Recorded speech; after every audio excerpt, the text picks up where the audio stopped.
चुनाव के दरमियान भाजपा प्रत्याशी को बाहरी प्रत्याशी बताया गया कांग्रेस की ओर से।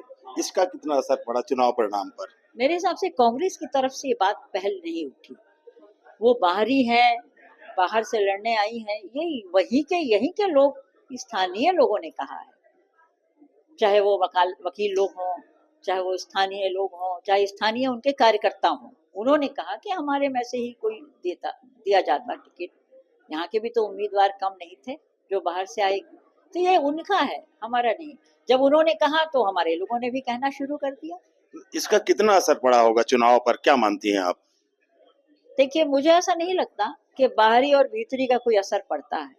जनता से जो सतत संपर्क करता है या जो उनको बाहर जाता है, इसको कहते हैं ना, हम किसी को चाहते हैं, किसी की पसंद बनते हैं। राजनीति में भी यही बात है कि हम किसी खास लोगों को पसंद करने लगते हैं, उसकी व्यक्तिगत पहचान होती है। तो हमारी पहचान थी, महंत जी यहाँ पुराने सांसद रहे, लड़े। एक महंत परिवार का यहाँ बहुत पुराना रिश्ता है, कोरिया से लेकर के कोरबा तक। उस रिश्ते को उन्होंने आगे बढ़ाया है, मैं तो यही समझू।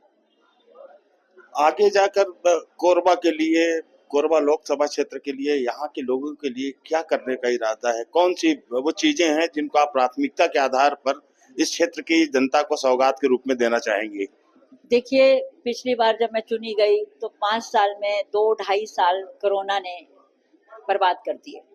उसका मुझे बहुत दुख था कि मैं इतना, मेरा भाग्य खराब है कि मैं आई, कुछ सेवा का मौका नहीं मिला। लेकिन इस साल मुझे ऐसा लगता है जो 5 साल मिले हैं, मुझे कुछ करने के लिए मिले हैं, और समस्याओं का कोई अंत नहीं होता। यहाँ प्रदूषण से लेकर, रेल से लेकर, भूस्थापितों से लेकर, सड़क, बहुत सारी समस्याएं हैं। जल यहाँ तो नहीं मगर ग्रामीण में तो है, तो उसको पूरा करना प्राथमिकता रहेगा। शिक्षा, सड़क, स्वास्थ्य और जल, ये मेरी प्राथमिकता है और मैं करूँगी। कोरबा में प्रदूषण की बड़ी समस्या है। यहाँ पर विद्युत संयंत्र काफी संख्या में है, वहां से निकलने वाले फ्लाई ऐश के निपटान की व्यवस्था नहीं है, लोगों के पास राखड़ बांध नहीं है। लेकिन पिछले 2 साल से यहाँ पर 1300 मेगावाट का एक नया कोयला आधारित पावर प्लांट बनाने की योजना पर काम चल रहा है।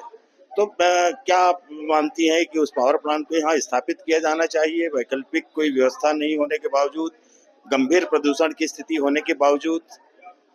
देखिए, मेरी प्राथमिकता, चाहे वो खदान खोलने के बारे में हो, चाहे प्लांट खोलने के बारे में, जब तक स्थानीय समस्या का समाधान नहीं हो जाता, आगे की कार्रवाई नहीं होनी चाहिए। क्योंकि प्राथमिकता यहाँ की जनता का स्वास्थ्य है।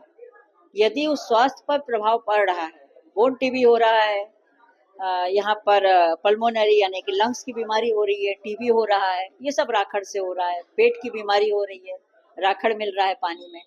तो इसका समाधान पहले होना चाहिए, बाद में हमको फिर दूसरी बातें करना चाहिए। कोरबा लोकसभा क्षेत्र अमूमन कोयला खदानों के लिए जाना जाता है, और भी उद्योग हैं, लेकिन यहाँ पर एशिया का सबसे बड़ा कोयला खदान है। एचसीएल की कई खदानें यहाँ पर हैं, और पिछले कुछ वर्षों में यहाँ पे कोयला खदानों से कोयले की चोरी, डीजल की चोरी, और फिर कोयले पर परिवहन में कुछ अलग तरह से फायदा लेने की परिस्थितियां और बातें सुनने में आती रही हैं।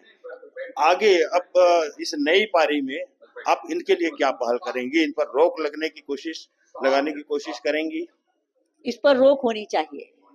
ये समाज की बुराई है, और बुराई को दूर करना जनप्रतिनिधि का काम है। तो मैं, जो बुराइयां हैं, चाहे वो किसी की भी तरफ से हो, उस पर रोक लगना चाहिए, और मैं रोक लगवाने का प्रयास करूंगी। चूंकि यहाँ सरकार दूसरी है, तो हो सकता है लड़ाई करनी पड़े, तो भी करूंगी।